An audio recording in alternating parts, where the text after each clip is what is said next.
बहुत समय पहले एक सुंदर सा जंगल था, हरा भरा, फूलों की खुशबू से महकता हुआ और तितलियों की उड़ान से चमकता हुआ। उस जंगल में रहती थी एक छोटी प्यारी तेज फुर्तीली गिलहरी, जिसका नाम था खिसकली। खिसकली कभी पेड़ों पर उड़ती सी दौड़ती, कभी नीचे कूदती, तो कभी तितलियों के पीछे भागती रहती। वो इतनी फुर्तीली थी कि हवा भी उसे पकड़ न पाती। एक दिन जब खिसकली पेड़ से नीचे उतर रही थी, तभी अचानक कहीं से ठहाके की आवाज आई। खिसकली ने नीचे देखा। एक शरारती बंदर जिसका नाम था भोलू बेल पर उल्टा लटक कर हंस रहा था। भोलू बोला, अरे खिसकली, तुम इतनी छोटी सी हो, कहीं पेड़ से गिर तो नहीं जाती? खिसकली मुस्कुराई और बोली, अरे भोलू, मैं इतनी फुर्तीली हूँ कि हवा भी मुझे पकड़ नहीं पाती। दोनों एक दूसरे को देखकर हंस पड़े और वहीं से शुरू हुई इनकी मजेदार दोस्ती। कुछ ही देर में दोनों की शरारतें शुरू हो गईं। भोलू बोला, मैं सारे जंगल में सबसे अच्छा पेड़ चढ़ता हूँ। खिसकली बोली, और मैं सबसे तेज दौड़ती हूँ। दोनों को अपनी अपनी ताकत पर गर्व था। उन्होंने तय किया आज पता लगाया जाए कि असली चैंपियन कौन है। जंगल के सारे जानवर इकट्ठा हो गए। सबसे पहले दौड़ का मुकाबला हुआ। खिसकली जमीन पर बिजली की तरह दौड़ी और भोलू पेड़ों के ऊपर ऊपर छलांग लगाता हुआ आगे बढ़ा। लेकिन खिसकली की फुर्ती के सामने कोई चांस नहीं था। वो सबसे पहले फिनिश लाइन पार कर गई। जानवर चिल्लाए, वाह, खिसकली सबसे तेज।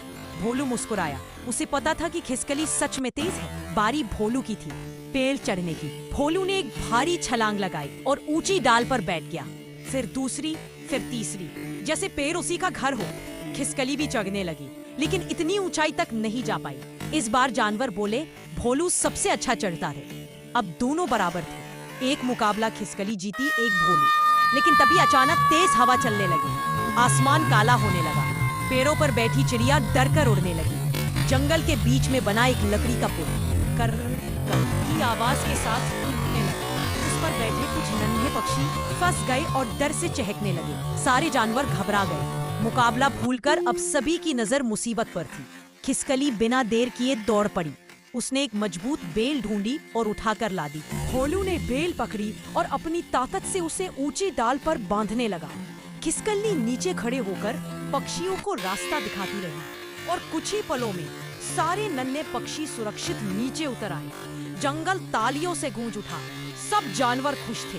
खिसकली और भोलू ने साथ मिलकर बड़ा काम कर दिखाया था। अब मुकाबले की जीत का महत्व नहीं था। दोनों मुस्कुराते हुए एक दूसरे के पास आए। खिसकली बोली, दोस्ती में कोई छोटा बड़ा नहीं होता। भोलू हंसते हुए बोला, और ताकत तब असली होती है जब उसका इस्तेमाल किसी की मदद में हो।